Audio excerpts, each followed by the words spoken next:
अस्सलाम वालेकुम। मैं हूं डॉक्टर अरहम शब्बीर और आज का हमारा टॉपिक है sulphonamides. So let's get started.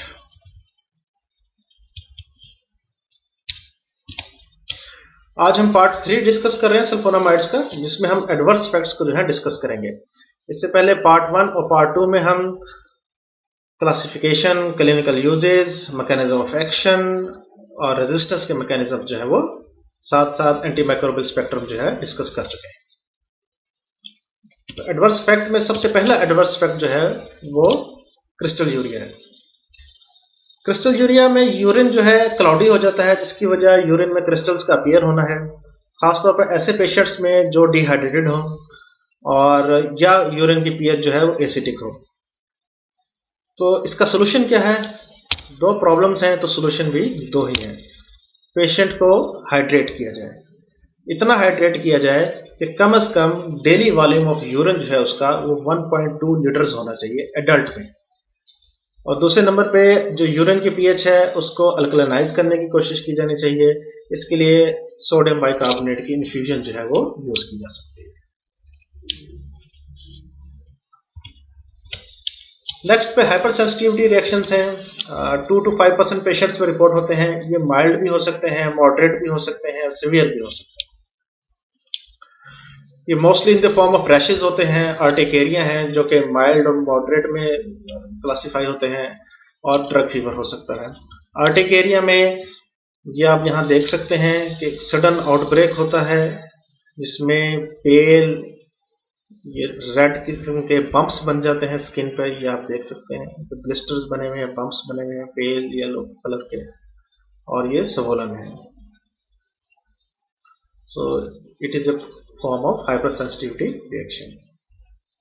इसको पंजाबी में धरपड़ बनना भी कहते हैं।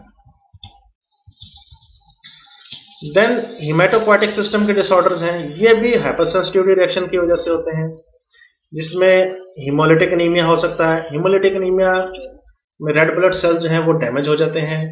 एनीमिया यानी रेड ब्लड सेल्स की फॉर्मेशन की जो स्पीड है वो कम होती है एज कम्पेयर टू जो रेड ब्लड सेल्स डैमेज हो रहे होते हैं, वो ज्यादा तेजी से डैमेज हो रहे होते हैं, जिसकी वजह से रेड ब्लड सेल्स जो है उनकी डेफिशिएंसी हो जाती है, जिसको हीमोलिटिक एनीमिया कहा जाता है।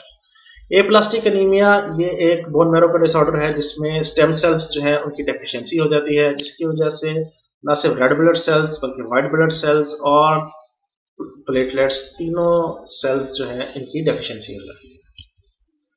Granulocytopenia is a deficiency of granulocytes. Leukocytes जो है वो दो तरह के होते हैं, ग्रेनुलोसाइट्स और एग्रेनुलोसाइट्स। ग्रेनुलोसाइट्स फिर दो तरह के हैं जिनमें इओसिनोफिल्स और बेसोफिल्स शामिल हैं। इनकी डेफिशिएंसी को ग्रेनुलोसाइटोपेनिया कहा जाता है। थर्ड पे थ्रोम्बोसाइटोपेनिया है। प्लेटलेट्स की डेफिशिएंसी को थ्रोम्बोसाइटोपेनिया कहा जाता है। ये तीनों चारों जो है ये डिसऑर्डर्स हैं हिमेटोपोएटिक सिस्टम के और हाइपर सेंसिटिविटी रिएक्शन की वजह से होते हैं।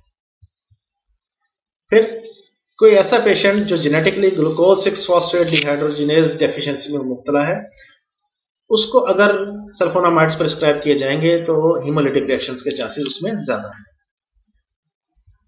ग्लूकोज 6 फॉस्फेट डिहाइड्रोजिनेज का रोल क्या है? It is responsible for maintaining high levels of reduced glutathione. Glutathione अगर रिड्यूस्ड फॉर्म में रहेगा तो इसकी एंटीऑक्सीडेंट एक्टिविटी होती है। ये ऑक्सीडेटिव स्ट्रेस को रिड्यूस करता है। फॉर एग्जांपल H2O2 यानी हाइड्रोजन पेरोक्साइड को वाटर में कन्वर्ट कर देता है।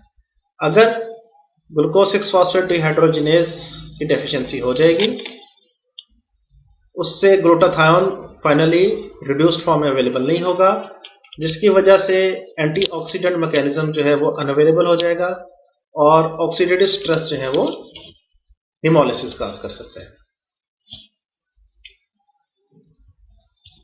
देन स्टीवेंस जॉनसन सिंड्रोम, ये severe type of hypersensitivity reactions है जो बहुत अनकॉमन है।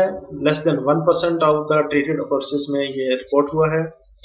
इसमें जो ब्लिस्टर्स बनते हैं वो पूरी बॉडी पे स्प्रेड होते हैं और बहुत पेनफुल होते हैं, और जो top layer of the skin है वो डेड हो जाती है और स्किन जो है वो शेड कर जाती है। आप गूगल करके इसकी पिक्स जो है वो गूगल से देख भी सकते हैं। कर्निक टेरेस जो है ये न्यूबॉर्न बेबीज का डिसऑर्डर है, जिसमें अगर सल्फोनामाइड्स को एंड ऑफ प्रेगनेंसी डेज में प्रिस्क्राइब किया जाए तो न्यू बॉर्न बेबी में कर्निक-टेरस के चांसेस जो है इंक्रीज हो जाते हैं। कर्निक-टेरस एक्चुअली ब्रेन का डिसऑर्डर है, जिसमें ब्रेन में बिलीरुबिन जो है बहुत हाई अमाउंट में जो है वो कंसंट्रेट कर जाता है और स्प्रेड कर जाता है, जिसकी वजह से परमानेंट ब्रेन डैमेज हो जाता है, खासतौर पर उन न्यू बॉर्न बेबीज में जिनमें ऑलरेडी जॉन्डिस जो है वो मौजूद हो। जॉन्डिस में बिलीरुबिन के लेवल जो है वो बॉडी में ऑलरेडी इंक्रीज्ड होते हैं, और सल्फोनामाइड जो है वो बिलीरुबिन के साथ कंपीट करता है for plasma protein binding sites के लिए। खासतौर पर लॉन्ग एक्टिंग सल्फोनामाइड्स जो हैं, इनकी प्लाज्मा प्रोटीन्स बाइंडिंग साइट्स के साथ बड़ी हाई एफिनिटी है।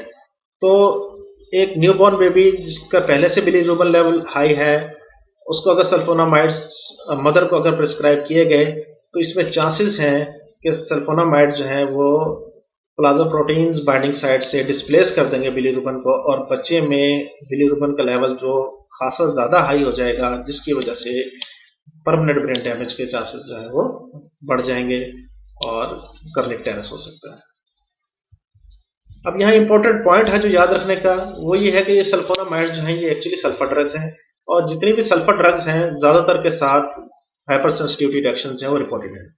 Sulphonamides were first ones to discover, उसके बाद साइंटिस्ट ने जो है डायूरेटिक्स, सल्फा कंटेनिंग डायूरेटिक्स और सल्फोनाइल यूरियाज को जो है वो डिस्कवर किया। खासतौर पर डायूरेटिक्स में कार्बोनिक एनहाइड्रेज इनहिबिटर्स एसीटाजोलामाइड और थायजाइड डायूरेटिक्स जो है ये कंट्राइंडिकेटेड हैं सल्फोनामाइड्स के साथ। कंट्राइंडिकेटेड इन ए सेंस कि अगर सल्फोनामाइड्स के साथ किसी पेशेंट को हाइपरसेंसिटिविटी रिएक्शन रिपोर्टेड है, तो इस बात के बड़े कभी चांसेस हैं कि कार्बोनिक एनहाइड्रेज इनहिबिटर्स या थायजाइड डायूरेटिक्स के साथ भी उसको हाइपरसेंसिटिविटी रिएक्शन जो है वो आ सकते हैं। इसके अलावा सल्फोनाइल यूरियाज यानी ग्लिमिप्राइड, ग्लिबिनक्लामाइड, ये एंटी डायबिटिक ड्रग्स हैं। अगर ऐसा पेशेंट जिसको सल्फोनामाइड्स के साथ हाइपरसेंसिटिविटी प्रॉब्लम है, तो उसको हो सकता है कि अगर वो डायबिटिक है और उसको ग्लिबिनक्लामाइड प्रिस्क्राइब की जाए तो उसको भी हाइपरसेंसिटिविटी रिएक्शन जो है वो आने के चांसेस हैं। तो इसको हम कहते हैं कि ये पार्शली क्रॉस एलर्जेनिक है, तीनों ड्रग्स आपस में। ये आपने याद रखना है वाइवा पॉइंट ऑफ व्यू से और एग्जाम पॉइंट ऑफ व्यू से एडवर्स इफेक्ट्स याद रखने में आपको हेल्प करेगा। So this was all about the adverse effects of the sulphonamides. Sulphonamides का हमारा जो टॉपिक है वो खत्म हो गया है। इंशाल्लाह अब हम फ्लोरोक्विनोलोन्स को स्टार्ट करेंगे और दूसरे टॉपिक्स के साथ नई वीडियोस में आपके सामने इंशाल्लाह प्रेजेंट करूंगा। Thank you very much.